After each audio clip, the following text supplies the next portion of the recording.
आजकल emotional intelligent की term बड़ी मशहूर है और हम में से बहुत सी माएँ चाहती हैं, तकरीबन सभी माँ बाप चाहते हैं कि उनके बच्चे इमोशनली इंटेलिजेंट बने। और मुझे ये सवाल भी मौसूल होता है इनबॉक्स में कि मैं अपने बच्चे को इमोशनली इंटेलिजेंट बनाना चाहती हूँ, तो प्लीज़ मुझे बताइए इसका क्या तरीका है।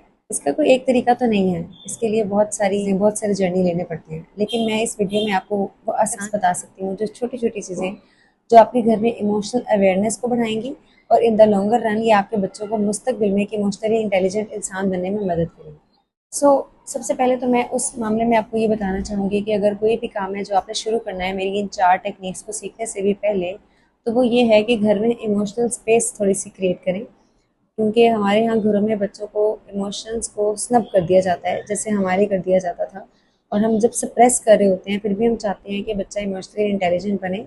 दैट इज़ वेयर कि ये मुमकिन नहीं है। सबसे पहला जो काम है जो आपको अपने बच्चों के साथ करना चाहिए, लेकिन उससे पहले खुद आपकी अवेयरनेस इस मामले में बहुत ज़रूरी है। वो ये है कि इमोशंस को नेम करना आए।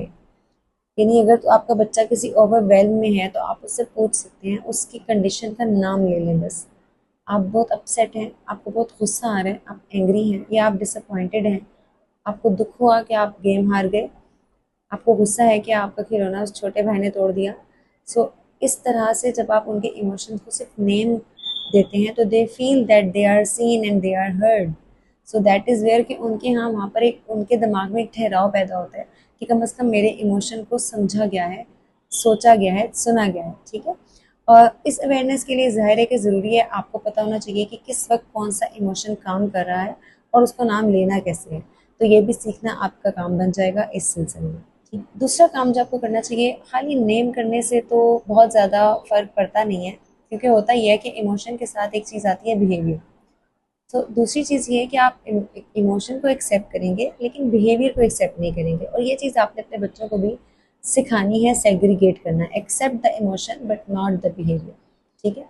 यानी बच्चा अगर गुस्से में है और वो दूसरे बच्चे को मारने लगा है या वो चीज़ें उठा उठा के फेंक रहा है, तो आप उसे कह सकते हैं कि आई सी योर एंग्री, मुझे नज़र आ रहा है आप गुस्से में हैं, लेकिन अगर और मुझसे बात करो, उसको रीडायरेक्ट करें और उसकी चीज़ों को फेंकने को और उसकी चीखने चलाने को, जो कि एक बिहेवियर है, वो डिसरिस्पेक्टफुल बिल्कुल बिहेवियर है, उसको एक्सेप्ट नहीं किया जाएगा। उसको आप बताएंगे कि मुझे पता है कि आप इमोशनली बहुत अपसेट हैं, मुझे पता है कि आप इस वक्त बहुत ज़्यादा परेशान हैं या दुखी हैं, लेकिन मैं आपको ये नहीं करने दे सकती, ठीक है, this is unsafe.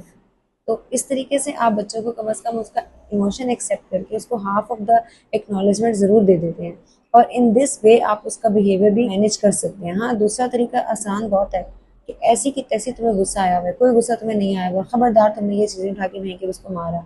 So this is how आप उसके इमोशन को सप्रेस तो कर देंगे, लेकिन चैनलाइज नहीं हो रहा। सो इमोशनल इंटेलिजेंस उस रास्ते से नहीं आएगी, उस रास्ते से वही आएगा, इमोशनल ओवरवेलम ही आएगा, और incapability of handling emotional overwhelm ही आएगा, इमोशनल इंटेलिजेंस नहीं आएगी। ये रास्ता थोड़ा सा लंबा है, इस रास्ते से हो सकता है आप उस बच्चे के बिहेवियर को रीडायरेक्ट करने में आपको कुछ वक्त लगेगा, एकदम नहीं वो बदल जाएगा। सो दैट इज़ वेयर कि आप इमोशनली इंटेलिजेंट बच्चा ग्रो कर सकते हैं। पॉइंट नंबर 3 है कि आप बच्चों को लिसनिंग विदाउट फिक्सिंग वाला एक माहौल बनाएं। बाज़ औक़ात बच्चे अपनी स्टोरी सुना रहे हैं, कोई स्कूल की सारे दिन की कोई परेशानी कोई चीज़ आपसे शेयर करी है और आप बीच में ही इंटरफेयर करेंगे, ऐसे तो फिर आपको नहीं सोचना चाहिए था ना, ये तो फिर फील करना गलत है, देखो ऐसे आप ना करो। सो दिस इज़ वेयर आप एक तो कनेक्शन तोड़ रहे हैं, ट्रस्ट लेवल ख़राब करें कि बच्चा would not share their things with you, कि भाई मेरी तो मुझे तो फ़ौरन ये कहा जा रहा है। हाँ, ऐसे बहुत सारे मोमेंट पे when a child is telling, आपको जब अपनी स्टोरी सुना रहा है तो सिर्फ उसकी ज़बान नहीं चल रही होती, उसके दिमाग में बहुत कुछ चल रहा होता है। सुनाना मतलब कनेक्शन, कनेक्शन मतलब रेगुलेशन। So, अगर आप सिर्फ उसको एक्टिव और रिफ्लेक्टिव लिसनिंग दे रही हैं, इट मीन्स कि आप उसके साथ इमोशनल रेगुलेशन में उसकी हेल्प कर रही हैं, और दैट इज़ वेयर कि emotional intelligence is being build in their head. So सिर्फ सुनना, इसकी भी आदत डालें और सीखें। बहुत छोटे बच्चों को बात को सुना नहीं जाता, लंबी लंबी बातें करते हैं, माँ बाप चिढ़ जाते हैं, तो ये ज़रा इस चीज़ की को अडॉप्ट करें।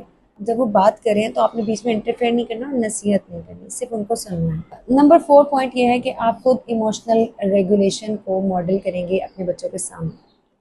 अब इसका मतलब ये नहीं है कि जो इमोशनली रेगुलेटेड मदर होती है उसको तो कभी गुस्सा ही नहीं आता, वो तो बड़ी काम रहती है, हर सिचुएशन में तूफान आके गुजर जाए वो ऐसे मतलब चट्टान बनी रहती है, ऐसा कुछ नहीं है। इमोशनल रेगुलेशन को मॉडल करने का मतलब ही ये है कि जब आपके ऊपर नेगेटिव इमोशंस आएंगे जो कि आपको अपसेट करते हैं, कोई ऐसी सिचुएशंस आएंगी जो आपको परेशान करती हैं, आप उनको कैसे डील करती हैं और आप उसको कैसे चैनलाइज करके वहाँ से निकल आते हैं। आप उन्हें दिखाएंगे कि कैसे इमोशन को सिर्फ इमोशन रहने देना है, इमोशन को बिहेवियर नहीं बनने देना। ठीक है। और इमोशन अगर किसी भी किस्म के ऐसे बिहेवियर में कन्वर्ट हो रहे हैं जो माहौल के लिए नुकसानदेह है, जो लोगों के लिए नुकसानदेह है, तो ये तो किसी तरह भी एथिकल बाउंड्रीज में आता ही नहीं है और अल्लाह ताला को भी ये पसंद नहीं है। तो इसीलिए जब आप अपने इमोशंस को, बुरे वाले इमोशंस, बुरे नहीं होते वैसे इमोशंस, लेकिन जो इमोशंस आपको अपसेट कर सकते हैं, disappointment, irritation, sadness, anger, fear, इस तरह के तमाम इमोशंस को चैनलाइज कर रहे हैं बच्चों के सामने, अपना स्पेस ले रही हैं, अपना पॉज या ब्रेक कर रही हैं, पानी पी रही हैं, बच्चों के सामने उनको बता रही हैं कि आई एम करेंटली अपसेट, इसलिए मुझे थोड़ी स्पेस दे दें, और जब आप ठीक हो रही हैं तो वापस आके अपना चार्ज भी संभाल रही हैं। तो दैट इज वेयर आप बच्चों को ये सारा मॉडल करना सिखा रहे हैं कि when ever they will be upset in their life, so they can have a neurological model in their head कि वो उसको कॉपी करेंगे इन देयर लाइफ। ठीक है। और इसके बाद अगर मैं आपको एक और बात बताऊं कि जब बच्चा बहुत ज़्यादा, मैंने थोड़ी देर पहले आपको जो पॉइंट सेकंड वाला बताया था, ये उसी से ताल्लुक है कि बच्चों को सिर्फ मना नहीं करना बिहेवियर से, बल्कि उनको teach what to do instead. जो गलती वो कर रहे हैं उसकी बजाय वो क्या करें, फिर उन्हें कोई ऑप्शन दें। अगर एक बच्चा गुस्से में जाके बर्तन फेंकना शुरू कर देता है तो आप उसे ये बता सकते हैं कि आपको गुस्सा है, आप अपसेट हो, मुझे नजर आ रहा है, but you can not do this, आप मुझसे आके बात करें। ठीक है। उस बच्चे को, दूसरे को आप मारे नहीं, आप उसको बताएं कि आपको ये काम पसंद नहीं आया। ठीक है। सो समटाइम्स अब बच्चे को ये बताना कि खिलौना तो टूट गया है, अब तो ये वापस नहीं आ सकता। सो फिर अब इसमें रोने वाली क्या बात है, आप रोना तो बंद करें ना, या गुस्से वाली क्या बात है, आप गुस्सा तो नहीं करें ना। ये आपके लिए बहुत आसान है ये कहना, लेकिन जो उससे गुजर रहा है ना, the child who is going through this, उसके लिए आसान नहीं है। अगर वो रो रहा है तो इट्स ओके, हाँ, लेकिन उस रोने में ही अगर वो इस कदर परेशान कुन सिचुएशन बना दे कि वो दूसरे बच्चे को मारे या वो कुछ चीज़ें तोड़े, तो उस वक्त आप उसको रीडायरेक्ट करेंगे कि आपका गुस्सा मुझे समझ आ रहा है, लेकिन आप मुझसे बात करें। और अगर आपका किसी मारने का बहुत ज़्यादा दिल चाह रहा है तो ये तकिया ले लो और उसको मार लो, ताकि आपका थोड़ा गुस्सा रिलैक्स हो जाए। आप किसी इंसान को हर्ट नहीं कर सकते। ठीक है। जब आप उसे रीडायरेक्ट करेंगे तो भी उसको पता चलेगा कि कम अज़ कम एक काम करने से मना किया जा रहा है, तो मेरे पास चॉइसेस हैं।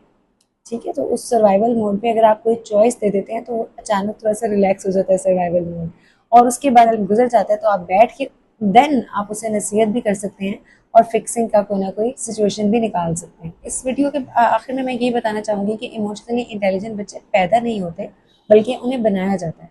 और बच्चों को इमोशनली इंटेलिजेंट बनाने से पहले ज़रूरी है कि आप खुद उसकी प्रैक्टिस पहले करें।